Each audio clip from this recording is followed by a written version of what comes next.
The imagery of both the album and the single are pretty controversial. There's a crucifixion on the album cover, and the single is a fetus on a crucifix, I believe. The actual crucifixion itself of you on the album, is that a reflection of what you believe happened at Columbine, or the way in which you were vilified as a result of Columbine? It was my way of, in a sense, I suppose. I wasn't consciously thinking of that, but I suppose that is a way of looking at it. It was because on this album I tried to see the story of Christ much like the one that I described to you about Revolution earlier, that he was someone in many ways very much like a rock star. You know, he is the first famous person, the first celebrity, the first merchandise. And the ironic part about the cover is that my point has been to say that entertainment gets blamed so much for violence, and the image of the crucifix is a very violent image.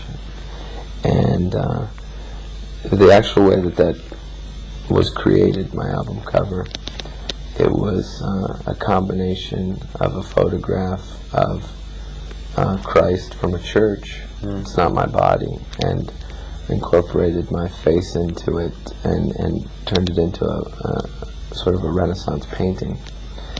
And the fact that they find it to be offensive proves my point. So it's quite ironic how that works out. The symbolism of the jaw being removed, you know, says a lot about people with opinions. Even Christ himself have always been, you know, destroyed for what they have to say. The other ironic thing is there is no cross in the photo. It's merely me hanging in space, crucifixion in space, much like the title of the song, which is another thing that they seem to overlook, because there's absolutely nothing violent about the photograph at all, or offensive. To me, I thought it was quite beautiful, was my intention. The other image for the single for Disposable Teens was something that I had dreamed up, something derived from my book. Sort of the way that sort of goes back to the statement that I have on my website about is adult entertainment killing children, or is killing children entertaining adults. Yeah. And it seems like particularly, you know, the media's exploitation and grotesque coverage of events like Columbine come across to me a lot like that image of a baby on a cross, because it is holding it up for entertainment's sake. What are your memories of the Columbine situation after the actual massacre? Nothing but problems for me, you know, and a time for me to plan an intelligent way to make sure that art does not suffer because of people's ignorance. And I think a lot of people ask me what I would say to those people, and my answer is that I would listen. And the fact that no one was listening is why it happened, because they had to say something in such an outrageous way because no one was paying attention.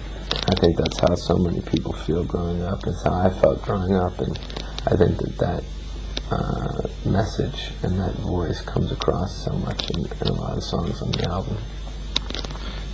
How did you feel though when someone such as the school doctor, you know, suggests that Harris and Klebold were Marilyn Manson devotees? Did that come as a surprise to you, or did you actually, when it had happened, did you think that there might actually be some sort of backlash?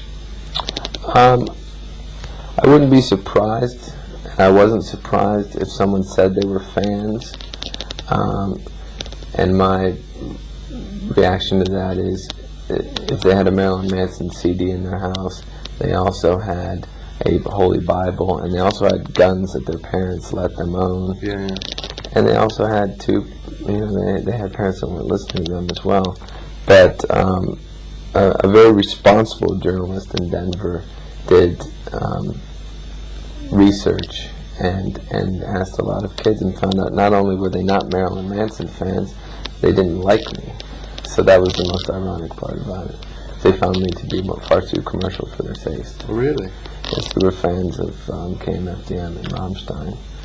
And it doesn't matter. If they were fans, that does not provide an excuse for their behavior. Do you have sympathy for them, though, for what happened? I have sympathy for everyone involved. Yeah. I can relate to the feelings that those two kids had. I think they expressed it in the wrong way. And I have sympathy for the people that suffered, you know.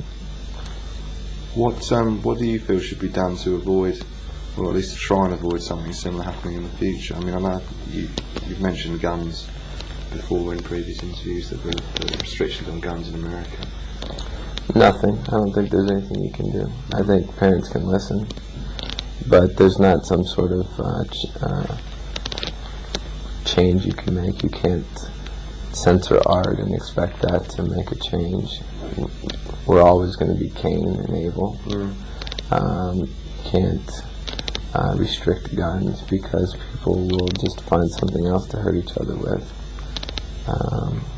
There is no answer. That's the question. You know, that people have to make the change. With the impending election in America, do you see the situation changing depending on which of the two candidates gets in, and also the wider-reaching sort of censorship situation, which has always been quite contentious in America? The president usually doesn't really wield the power when it comes to censorship. It ends up being the judges in each particular state.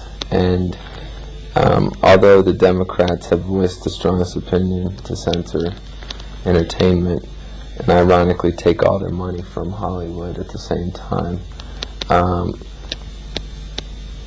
the Democratic judges are far more open-minded than the Republican ones. And at the same time, the Republicans, you know, George Bush seems to be more open-minded about entertainment, and you know, he's very gun-happy. And for me personally, you know, taxes and things like that in my life, you know, would be more beneficial if he won. But I think they're both. It's like looking at two piles of shit and deciding which one smells less. So it doesn't really matter to me. In the end, I don't care. I don't think it's going to make a difference. They both hate me, and I plan on causing either one of them problems, whoever wins.